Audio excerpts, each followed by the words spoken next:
12 complaints, all black drivers, all on the same stretch of Route 9, all claiming the same thing, a sergeant who invented violations and took cash on the spot. The case finally made it to court. Sergeant Derek Calloway pointed at the black woman across the courtroom. That woman is lying. 16 years in the police force, and not once had anyone doubted or opposed his word. He was the ruler of this town. Everyone had to obey his orders. She fabricated every accusation against me. The black woman did not react. No protest, no tears. She had waited weeks for him to do exactly this, lie under oath in his own voice on the record. He thought he had buried her. He had no idea this was the last testimony he would ever give. But to understand how Sergeant Calloway ended up in that courtroom, the story has to go back 6 months to a road, a badge, and a man who believed he could do whatever he wanted. Route 9 ran through the east side of Ridgemont, Virginia. 2 lanes, no streetlights past the county line. After dark, it was the only road connecting the black neighborhoods of Lindenwood and Greer Heights to the rest of town. Everyone used it. Everyone had to. Sergeant Derek Calloway had patrolled that stretch for 16 years.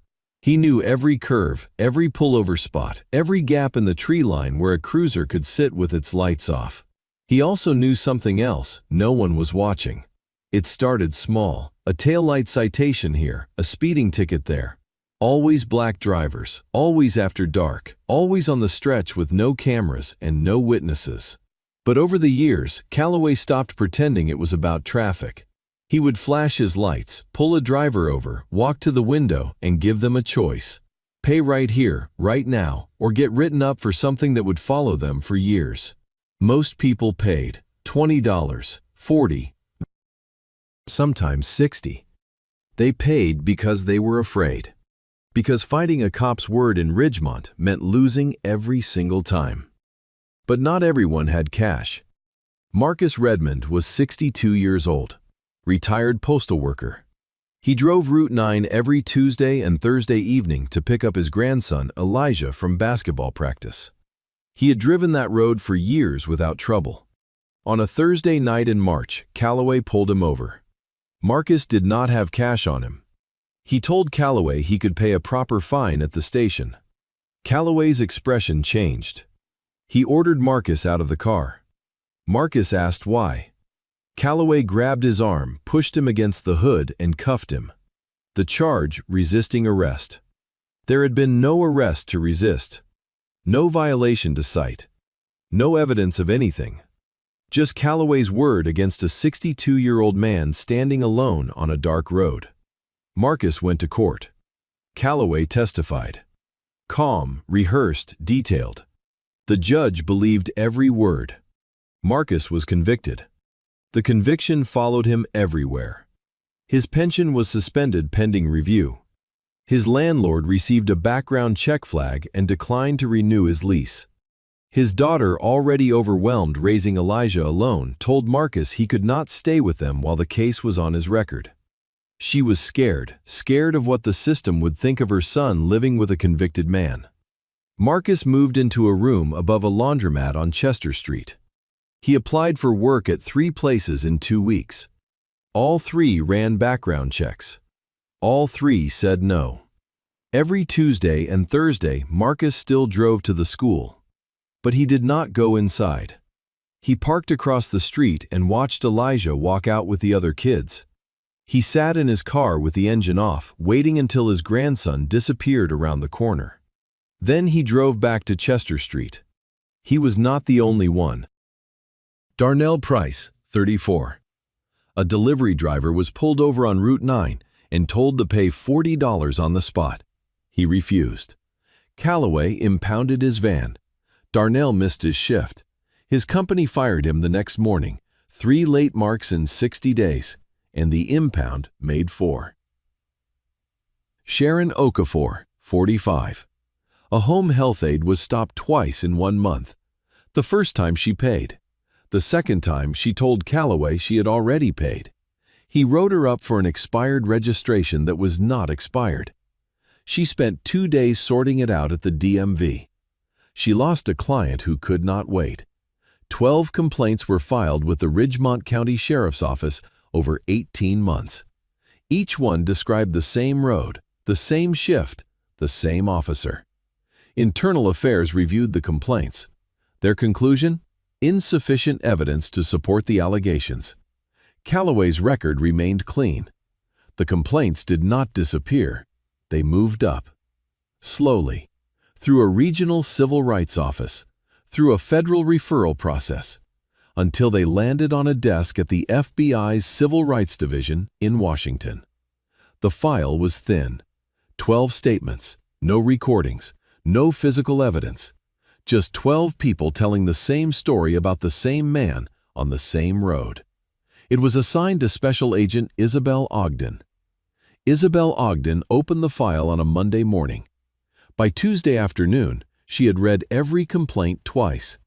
The details were almost identical. Pulled over after dark, Route 9 east of the county line. Told to pay on the spot. Those who paid were let go. Those who refused were written up, impounded, or arrested. 12 people, 12 versions of the same story. The only variable was how much it cost them. But what struck Isabel was not the pattern.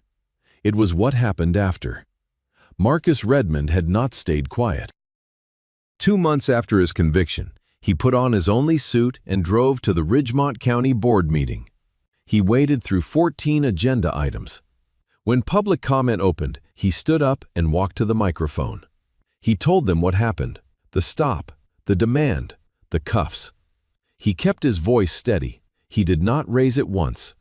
The board chair looked at the clock. "Sir, public comments are limited to 3 minutes." Marcus had been speaking for 2 minutes and 40 seconds. "I lost 3 years of my pension," Marcus said. "I lost my home. My grandson does not know who I am anymore. I am asking you to look at this man's record." The chair thanked him for his time. No board member asked a follow-up question. No one requested the case file. The meeting moved to budget allocations. Marcus sat back down. He stayed until the end. Then he drove back to Chester Street. He came back the following week. Same suit, same seat, same microphone. This time the chair did not even let him finish. She told him the matter had already been addressed through the appropriate channels. Marcus asked which channels. She moved to the next agenda item. He came back a third time. This time no one acknowledged him at all. He sat through the entire meeting, walked to the microphone during public comment, and the chair skipped directly to adjournment. Marcus stood there with his mouth open and his hands on the podium. The room emptied around him. He found a civil rights attorney named Diane Holloway in Richmond. She took the call. She listened for 40 minutes. When Marcus finished, she said something no one else had said. "I believe you." But she also said something else. "Belief is not evidence, Mr. Redmond. I need recordings, documents, something physical. Right now it is your word against a decorated officer with a clean file." Marcus had nothing. No dashcam, no recording, no witness willing to come forward. The other victims had the same problem. They had all been alone on that road in the dark facing one man with a badge. Their word was all they had. And in Ridgemont, that word carried no weight. Meanwhile, Calloway's life had not changed. The department awarded him a community service commendation at the annual ceremony. He shook the sheriff's hand on stage. The local paper ran a photo, Calloway smiling, badge-polished American flag behind him. The caption read, "Sergeant Derek Calloway recognized for 16 years of dedicated service to Ridgemont County." That photo ran on page 3. On page 11 of the same paper, a 2-paragraph brief mentioned that the county had received several complaints regarding traffic enforcement on Route 9. No name, no details, no follow-up. Calloway did not slow down. In the 3 months after the commendation, 4 more drivers were stopped on Route 9. Same stretch, same method, same choice, pay or suffer. One of them was a 22-year-old nursing student named Terrence Odom. He was driving home from a 12-hour clinical shift. He had $8 in his wallet. Calloway told him that was not enough. Terrence asked if he could come back with more. Calloway wrote him a citation for reckless driving. Terrence's nursing program required a clean driving record. He received a letter the following week. His clinical placement was under review. $8 short of a bribe he should never have been asked to pay. A career built on 12-hour shifts and night classes, cracking apart because a sergeant on a dark road decided he had not paid enough. The complaint Terrence filed was the 13th in the folder. Back in Washington, Isabel Ogden read it. She closed the folder. She picked up the phone and called her supervisor. "I do not need more complaints," she said. "I need to go down there myself." Her supervisor's name was David Parrish, 23 years at the Bureau. He had run civil rights investigations in Alabama, Mississippi, and South Carolina. He had seen patterns like this before. 13 complaints, Isabel said. Same road, same officer, same method. Internal Affairs cleared him. The DA's office will not touch it. Nobody down there is going to help us. Parrish leaned back in his chair. "What do you need?" "I need to be one of them. I drive the road. I get pulled over. I let him do what he does. And I record everything." Parrish was quiet for a moment. He understood what she was asking. An FBI agent alone on a dark road at night, facing a man who had spent 16 years doing whatever he wanted to black drivers without consequences. No backup on scene, no badge visible, just her and him and whatever he decided to do. "You understand the risk," Parrish said. It was not a question. "I understand the alternative," Isabel said. "Complaint number 14, 15, 16. We keep reading files while he keeps pulling people over." Parrish approved the operation the next day. The equipment was simple. A dashcam built into the rearview mirror housing standard-looking invisible unless someone knew to check. A body-worn audio recorder the size of a shirt button, sewn into the lining of a jacket. Both devices were FBI-issued, court-admissible, and tamper-stamped with date and time codes. If Calloway said it, the recorder would catch it. If Calloway did it, the dashcam would see it. Isabel drove a rented Honda Civic. Virginia plates registered under a cover name the Bureau had set up through a front company in Richmond. If Calloway ran her plates, he would find a clean record, a Richmond address, and nothing else. She arrived in Ridgemont on a Wednesday. She did not check into a motel. She did not talk to anyone. She drove straight to Route 9 and spent 2 hours learning the road. Every curve, every shoulder, every stretch without streetlights. She noted the pullover spots. She counted the gaps in the tree line where a cruiser could park unseen. Then she drove the full stretch end to end at exactly the speed limit. Nothing happened. She drove it again on Thursday, windows down, radio off, eyes on the rearview mirror. A cruiser passed her going the other direction. It did not slow down. Friday, nothing. Saturday night, she saw the cruiser parked in a dirt clearing near mile marker 4. Lights off, engine running. She passed it at 35 miles per hour. Her dashcam caught the outline of a man sitting behind the wheel. He did not pull her over. Isabel drove back to her motel. She sat on the bed and opened her laptop. She pulled up the complaint files and reread Terrence Odom's statement, then Marcus Redmond's, then Sharon Okafor's. All of them had been stopped after dark. All of them had been alone. All of them had been driving the speed limit or close to it. The pattern was not about traffic. It was about selection. Calloway chose his targets the way a predator chose its prey, isolated, vulnerable, and unlikely to fight back. Isabel closed the laptop. She would drive Route 9 again tomorrow night, and the night after that, however long it took. She was not in a hurry. She had learned something from the 13 people in that file. Patience was not weakness. It was the thing that kept you standing when the system told you to sit down. On the 6th night, it happened. Isabel was driving southbound on Route 9 past the county line, past the last street light. Her speed was 34 in a 35 zone. Her hands were relaxed on the wheel. Her jacket was zipped halfway, the audio recorder warm against her ribs. Blue and red filled her rearview mirror. She pulled over. Gravel crunched under her tires. She put the car in park and placed both hands on the steering wheel, exactly the way every complaint in the file described what the victims had done. Calloway appeared at her window. Flashlight first, then the voice. License and registration. She handed them over. He studied them for longer than necessary. Then he looked at her. "You know how fast you were going?" 34, Isabel said. He ignored the answer. He leaned in closer. She could smell coffee on his breath and cologne on his collar. "Here is what is going to happen," Calloway said. "I can write you up right now. Reckless driving. Failure to maintain lane. It goes on your record and it stays there. Or," he paused, "let the silence do the work. You can handle this right here." Isabel reached into her purse. She pulled out 2 20s, held them out. Calloway took the bills, folded them once, and slipped them into his chest pocket. He handed her documents back without looking at her. "Drive safe," he said, and walked away. Isabel sat in the car for a full minute after his cruiser pulled off. Her heart rate was elevated, not from fear, but from discipline. Every instinct she had as an agent told her to act, to reach for her badge, to end it right there. She did not.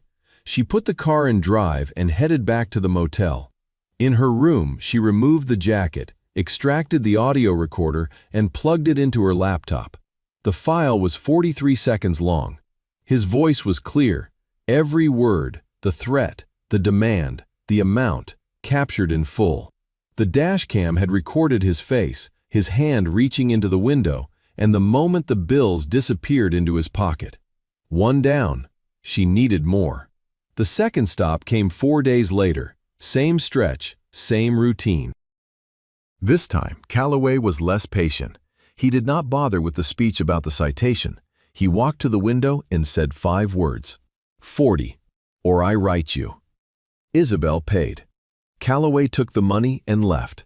The entire encounter lasted 90 seconds. No pretense, no performance. Just a man collecting what he believed he was owed. That was what unsettled Isabel most. The first time he had played a role, the concerned officer giving a motorist a choice. By the second stop, he had dropped the act entirely. This was not a cop abusing his power in a moment of poor judgment. This was routine, a habit so deep it no longer required thought. The recorder caught every second. Between stops, Isabel was not idle. She drove Route 9 at different hours, mapping Calloway's patterns. He parked at the same dirt clearing near mile marker 4, always between 9 and midnight. He never stopped white drivers. Not once. She sat at a gas station on the Route 9 exit 3 separate nights and counted. In one night alone, 14 cars passed while Calloway was parked. He pulled over 3. All 3 driven by black motorists. The 11 he let pass, all white. She photographed the plates she could catch. Wrote the times down to the minute. A pattern so clean it looked like a shift schedule.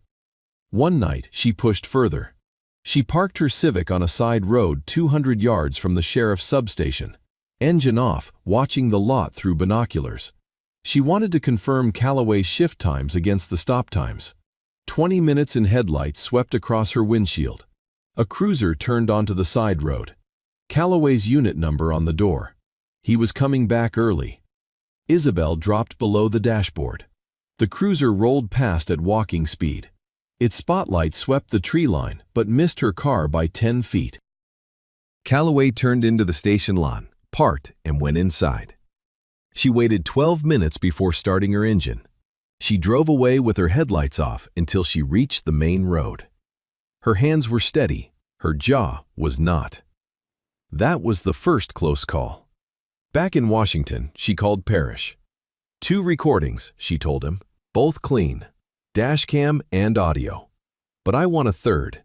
Different day, different amount. It kills any defense that it was a one-time lapse. How hot is the environment? Parrish asked. He is comfortable, Isabel said. He is not looking over his shoulder. He does not think anyone is watching. Keep it that way, Parrish said. One more stop, then we pull you out. The third stop came on a Tuesday night. This time, something was different. Calloway pulled her over at the usual spot, but when he walked to the window, he paused. He looked at the car longer than before. He looked at her longer than before. I have seen this car, he said. Isabel's pulse jumped. She kept her face still. "I drive this road for work," she said. "Property assessments. Richmond office." Calloway stared at her. Then he pulled out his phone and typed her plate number into the system. Isabel watched his eyes move across the screen. 5 seconds. 10. The cover held Richmond address, clean record, registered to a name she had never used before this operation. He put the phone away. 40, he said. She paid. He took the money, but before he left, he leaned back into the window. "Find a different road." His voice was flat, not a suggestion, a warning. Isabel drove back to the motel. Her hands were shaking for the first time since the operation began. Not because the cover had nearly broken, because she had looked into his eyes when he said those words, and she understood something the complaint files could not convey. He was not nervous. He was not careless. He was territorial. Route 9 was his, and anyone who showed up too often became a problem he would handle his own way. Okay, pause. She has 3 recordings and a cop who just told her to find a different road.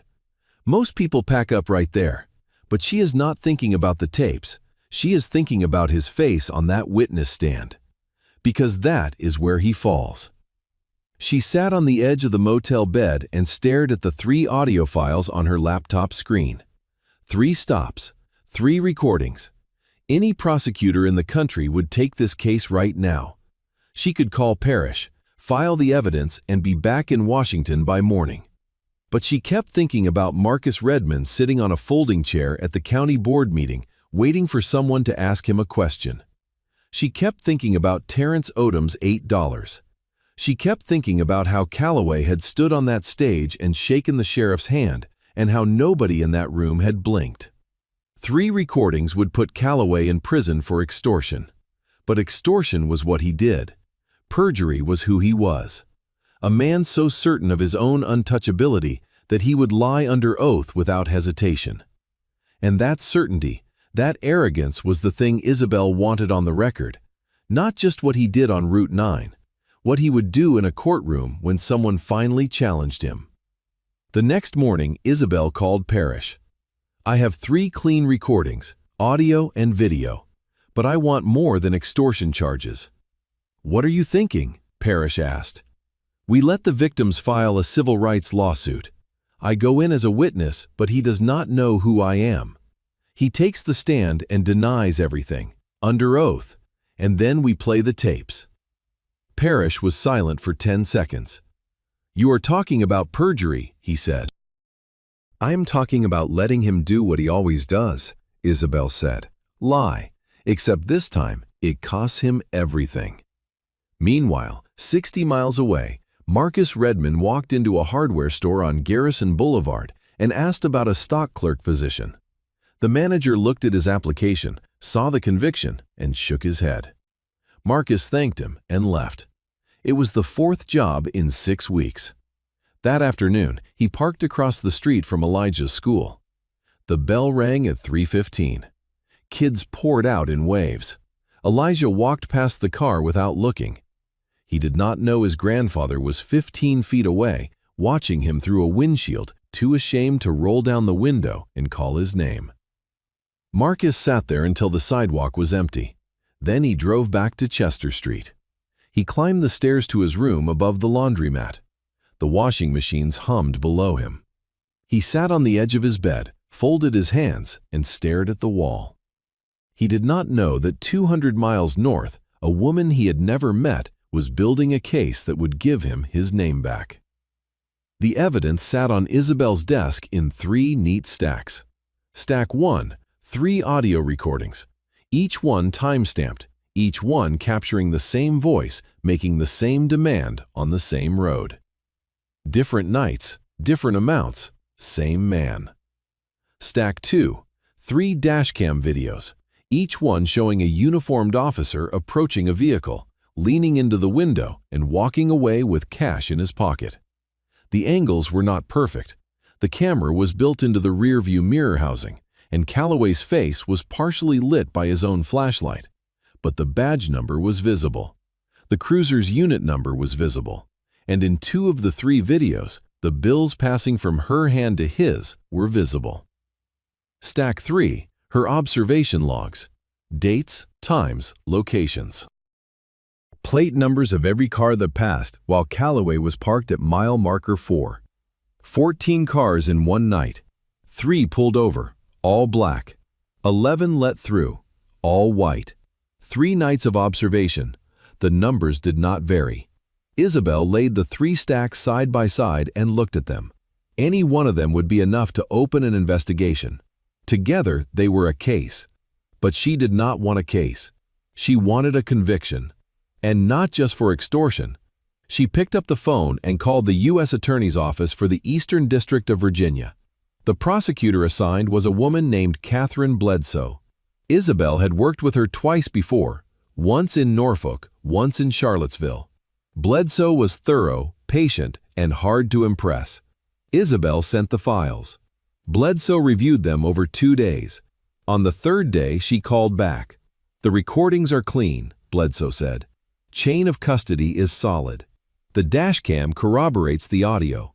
The observation logs establish a pattern of racial targeting. This is enough for an arrest." "I do not want an arrest," Isabel said. "Not yet." Bledsoe was quiet. "If we arrest him now, he gets charged with extortion under color of law.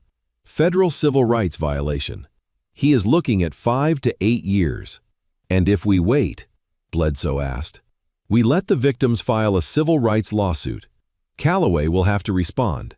He will take the stand. And he will do what he has always done, lie." "Perjury," Bledsoe said. "Perjury on top of civil rights violations," Isabel said.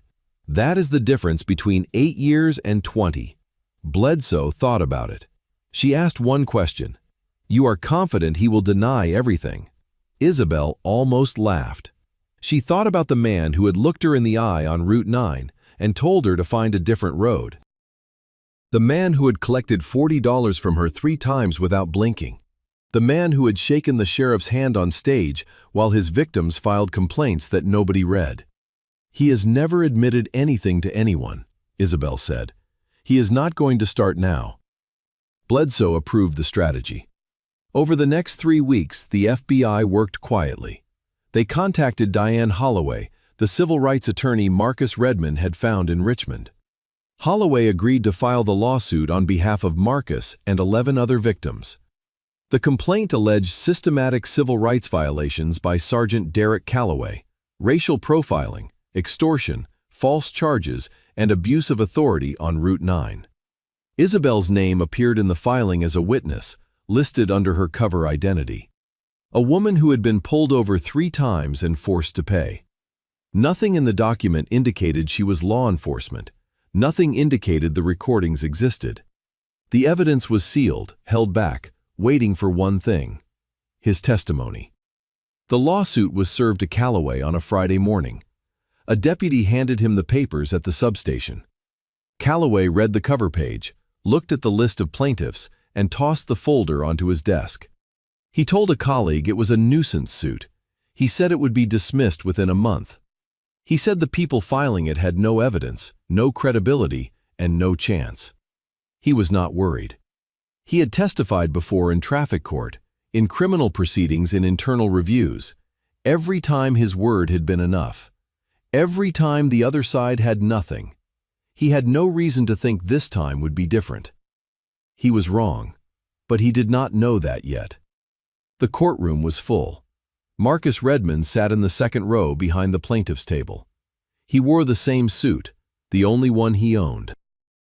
Diane Holloway sat beside him, her files organized in 2 folders.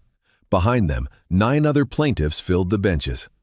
Terrence Odom, Sharon Okafor, Darnell Price. People who had been told their word meant nothing, sitting in a room where words were supposed to mean everything. Calloway walked in like a man arriving at his own commendation ceremony. He wore his dress uniform, polished badge, pressed collar. He nodded to his attorney. He did not look at the plaintiffs. He did not look at the gallery.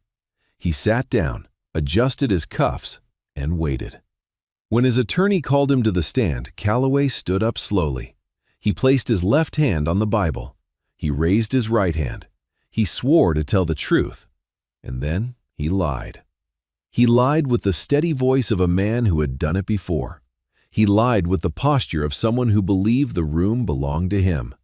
He looked at the judge and spoke the way he always spoke, with authority, with certainty, with the absolute confidence of a person who had never been caught. "I have served Ridgemont County for 16 years, Calloway said. "I have never accepted money from a motorist. I have never fabricated a citation. I have never targeted anyone based on race. These accusations are false, every single one of them." His attorney walked him through the complaints one by one. Calloway denied each one. Marcus Redmond denied. Terrence Odom denied. Sharon Okafor denied. Darnell Price denied. Each name, each story dismissed with the same flat certainty. Then his attorney asked about the woman listed as a witness, the one who claimed she had been stopped 3 times and forced to pay. Calloway leaned forward. "That woman is lying," he said. He pointed across the courtroom at Isabel, sitting at the end of the plaintiff's bench in a gray blazer. "She fabricated every accusation against me. I have never seen her before. I have never stopped her vehicle. I have never taken $1 from her or anyone else." He said it looking directly at her. His jaw was tight. His voice was rising. He was not just denying, he was attacking. Bury the accuser. Discredit the witness. The same strategy that had worked 14 times before. Isabel watched him speak. She did not move. She did not blink. She sat with her hands folded, her back straight, and waited.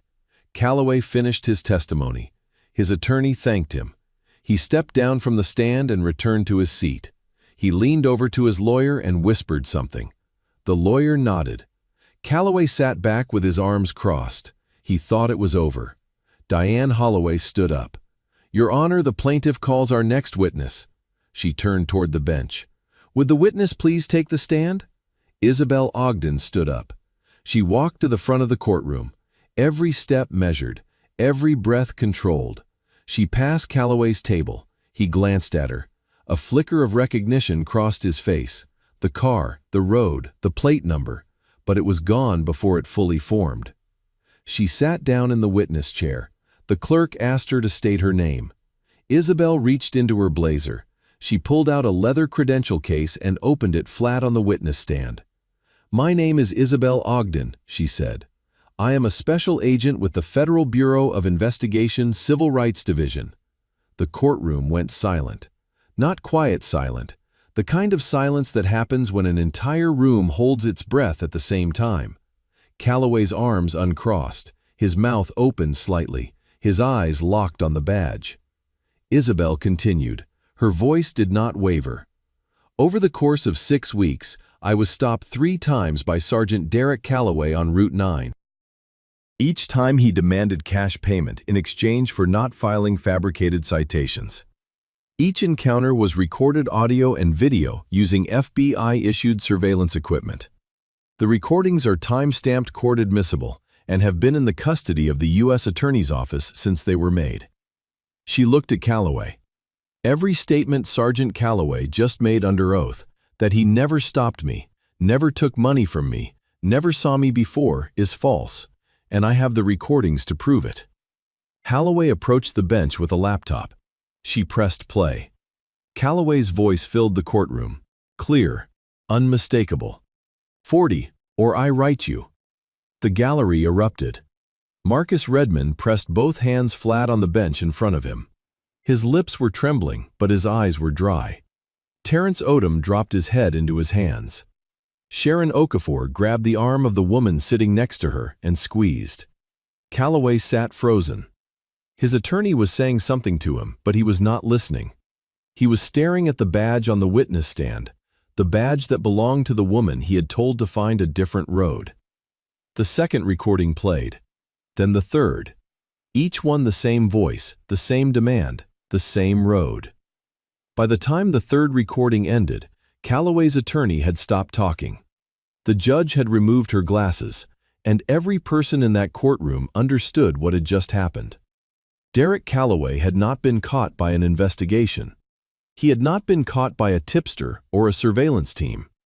He had been caught by his own testimony given 3 minutes ago, under oath in his own words, denying something that had been recorded from 3 different angles on 3 different nights.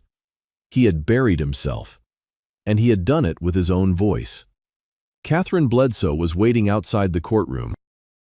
She had been there since the trial began, seated in the back row, a federal observer in a county proceeding, watching Calloway testify the way a chess player watches an opponent move into checkmate.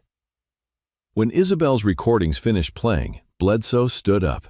She walked to the front of the courtroom, introduced herself to the judge, and presented a sealed federal indictment. The charges?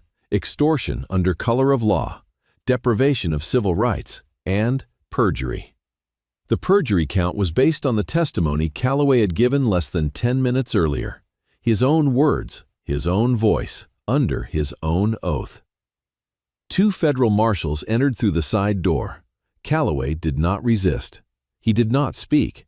He stood up from his chair, and for the first time in 16 years, someone put handcuffs on him instead of the other way around. His attorney asked for a moment. The marshals gave him 30 seconds. Calloway's hands were shaking, not from fear, from the sudden total collapse of a reality he had built over 16 years. The reality where his word was final, where his badge meant immunity, where Route 9 belonged to him. That reality ended in a courtroom with his own voice playing from a laptop speaker. The marshals led him out through the side door. The gallery watched in silence. Marcus Redmond watched longest of all. Within 48 hours, the federal investigation expanded. The FBI subpoenaed Calloway's personnel records, shift logs, and citation history for the previous 6 years. The pattern Isabel had documented on Route 9 was not new. It was just the part she had seen. The record showed hundreds of traffic stops on that stretch of road. An internal review cross-referenced the stops with driver demographics. The results confirmed what 12 people had been saying for years. Calloway's stops targeted black drivers at a rate that could not be explained by traffic volume violation rates or chance. Every citation Calloway had issued on Route 9 was flagged for review. Every arrest he had made on that road was reopened. Every conviction that relied on his testimony alone was referred to the State Attorney General's office for potential reversal. The Ridgemont County Sheriff's Office issued a statement. It was 4 sentences long. It expressed concern about the allegations. It promised full cooperation with federal investigators. It did not mention Calloway by name. It did not apologize. But behind the statement, things were moving. The sheriff, the same man who had shaken Calloway's hand on stage 6 months earlier, quietly submitted his resignation. It was accepted the same day. No ceremony, no photo in the local paper. Just a 1-paragraph notice on the county website, posted at 11 o'clock on a Friday night.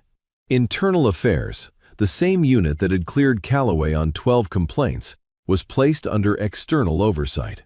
A federal monitor was assigned to review all use of force incidents, traffic stop data, and complaint processing for the next 3 years. The county board, the same board that had given Marcus Redmond 2 minutes and 40 seconds, held an emergency session. They voted unanimously to adopt 3 new policies.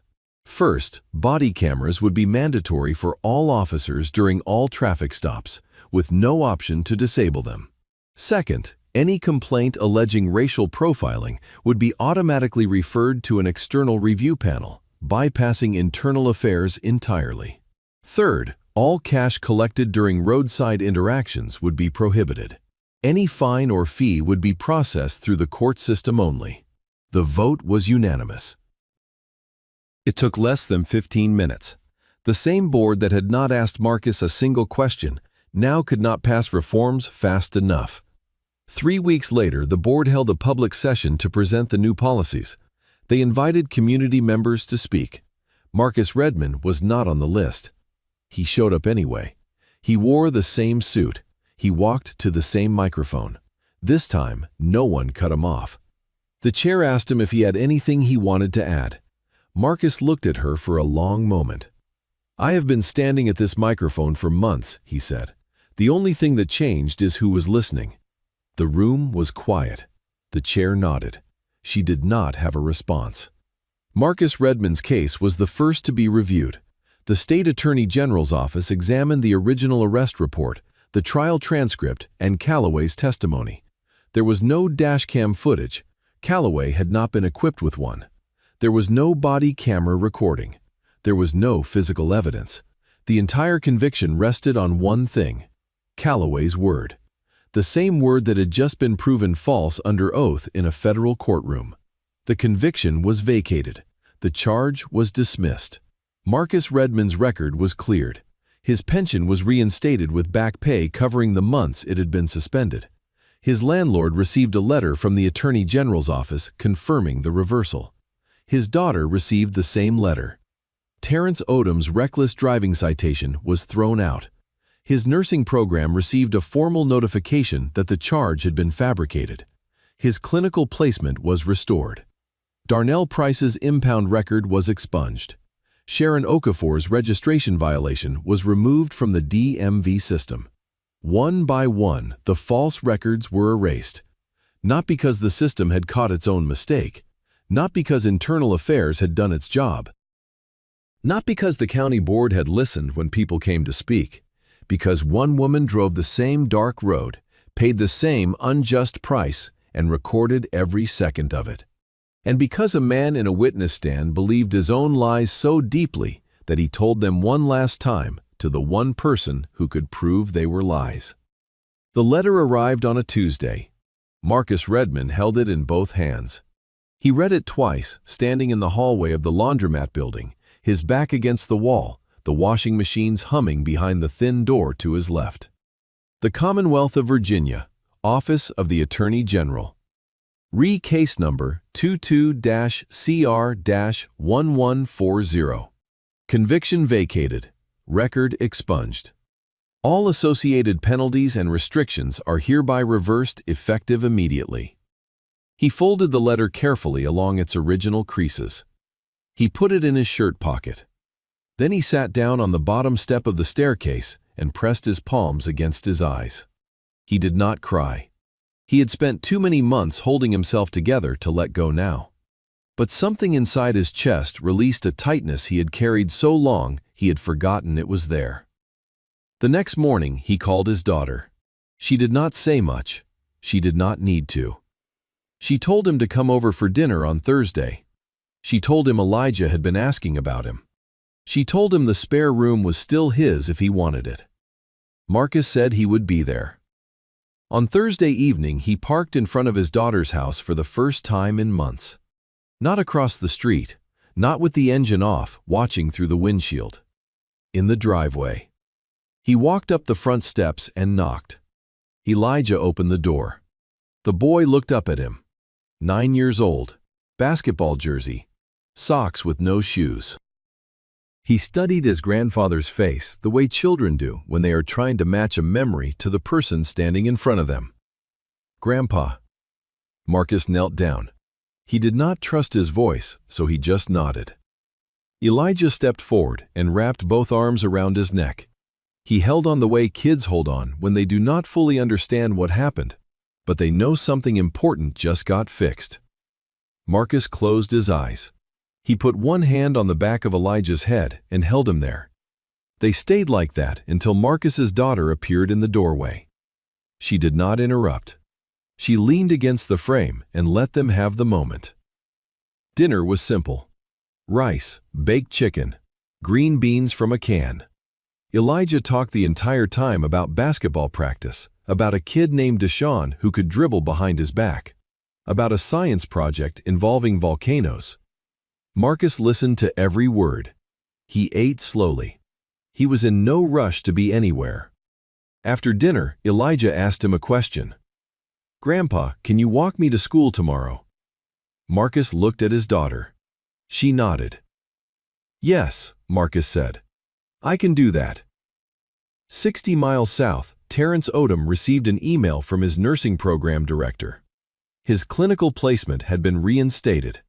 The reckless driving citation had been removed from his record. He was expected at the hospital the following Monday at 6 in the morning. Terrence read the email 3 times. Then he called his mother. She answered on the first ring she always did. He told her the news. She was quiet for a long time. Then she said, "I told you it was going to work out." Her voice cracked on the last word, but neither of them mentioned it. Darnell Price got his van back. The impound fees were waived. His former employer did not rehire him. Too much time had passed. The position was filled. But Darnell took the clean record to a delivery company in the next county. They hired him on the spot. He started the following week. Sharon Okafor's client, the one she had lost, had already found another aide. Sharon did not get that job back. But the DMV sent her a corrected registration, and the violation was erased from the system. She framed the correction notice and hung it in her kitchen, not because it was valuable, because it was proof that someone somewhere had finally said, "You were right." In Washington, Isabel Ogden filed her final report on the Ridgemont case. 14 pages. She attached the audio files, the dashcam footage, the observation logs, and the federal indictment. She closed the folder and placed it in the outgoing tray on her desk. She did not celebrate. She opened the next file in her stack, a complaint from a county in North Carolina. Same type of pattern, different road, different badge. She picked up her pen and started reading. The next morning, Marcus Redmond woke up early. He shaved. He put on a clean shirt. He ate breakfast at his daughter's kitchen table. Toast, coffee, a glass of orange juice Elijah poured for him and only spilled a little. At 7:45, they walked out the front door together. Elijah carried his backpack with both straps on.